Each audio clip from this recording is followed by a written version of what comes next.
Pour la grande majorité d'enfants en République démocratique du Congo, la vie est dure, une bousculade quotidienne à survivre. Pour ces orphelins, qui constituent plus de 10% de la population d'un pays de 60 millions d'habitants, elle peut être encore plus dure.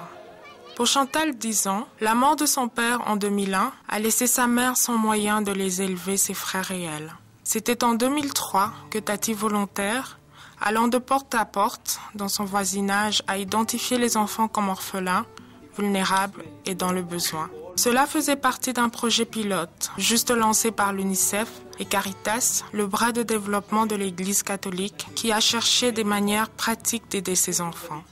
Le travail des volontaires, d'abord, d'aider les enfants.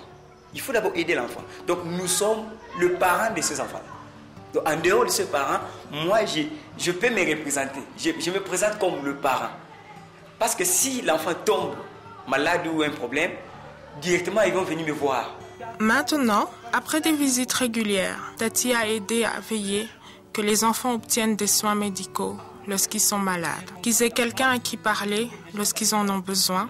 Et plus important, il a aidé à les maintenir à l'école. L'UNICEF et Caritas sont en pourparlers avec les écoles des enfants et en échange de leur donner des places dans les écoles, le projet fournit un appui à l'école comprenant des bureaux, des livres d'exercice et d'autres matériaux éducatifs. Une négociation semblable se fait avec les cliniques pour s'assurer que les enfants peuvent y avoir accès lorsqu'ils sont malades. La combinaison de l'appui financier et émotif a aidé à réduire le stigma pour les enfants, particulièrement si la mort des parents est répandue être provoquée par le sida. Parce que quand on a commencé, eh bien, les gens étaient accusés de la sorcellerie simplement parce qu'ils sont infectés ou affectés du VIH-Sida. Mais aujourd'hui, c'est moins en moins, ça commence à diminuer grâce aux sensibilisations que nous faisons et grâce à l'appui que nous apportons à ces familles-là. Banzangungu, dans la province du Bas-Congo, est une ville pauvre, sur un itinéraire de route important. L'Église catholique y a maintenu une présence bien établie durant toute la longue histoire tumultueuse du pays. Avec un réseau étendu de volontaires fonctionnant au travers leurs paroisses, qui ont la capacité et le respect d'atteindre tout le monde dans la communauté, ils ont prouvé être des alliés engagés. Les volontaires, qui appartiennent à des différentes églises et foi, travaillent étroitement avec les autorités locales pour coordonner leurs réponses pour les enfants vulnérables. Dans la ville surpeuplée de Kinshasa, une capitale regorgeant des jeunes non qualifiés et sans emploi, le défi pour les volontaires est de les aider à trouver une compétence qui les aide à gagner leur vie.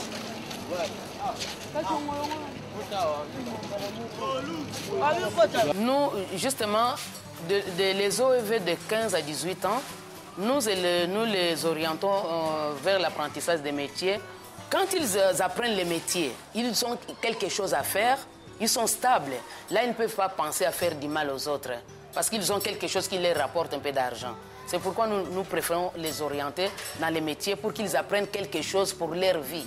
La formation de compétences est faite par les écoles professionnelles, avec le coût de classe payé par le projet. Pour Fabrice, 17 ans, qui a perdu sa mère et a été chassé hors de la maison de son oncle, l'étude pour être un conducteur lui a donné un nouveau but dans la vie.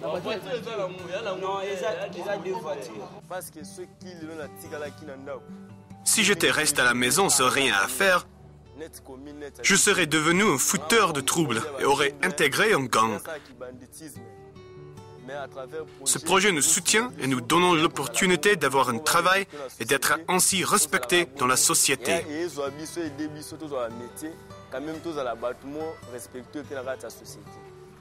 Ce n'est pas seulement les adolescents qui luttent pour gagner leur vie, mais également les travailleurs sociaux qui s'occupent d'eux. Florence, 58 ans, une mère veuve de 10 enfants, s'inquiète de comment nourrir les 2 qui sont encore à la maison. Avec la hausse de l'inflation et le coût de nourriture constamment en augmentation, elle lutte, comme beaucoup d'autres, à leur donner un repas consistant tous les jours et à couvrir les coûts ménagers. Afin d'aider les femmes comme Florence, qui élèvent des orphelins et enfants vulnérables, des concessions de $100 leur sont données pour commencer des petites affaires. De retour dans le Bas-Congo, les enfants chantent. C'est une école de base non formelle visée pour les enfants qui n'ont jamais eu de chance d'aller à l'école. Maintenant, avec des fonds du projet, les salles de classe sont rénovées et les installations sanitaires installées. Les besoins des enfants du Congo sont énormes.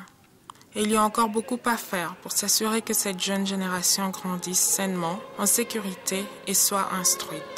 Mais pour les 110 000 enfants maintenant inscrits dans le projet de l'UNICEF pour orphelins et enfants vulnérables, qui s'est maintenant répandu à 22 sites à travers le pays, ceci est un important débat.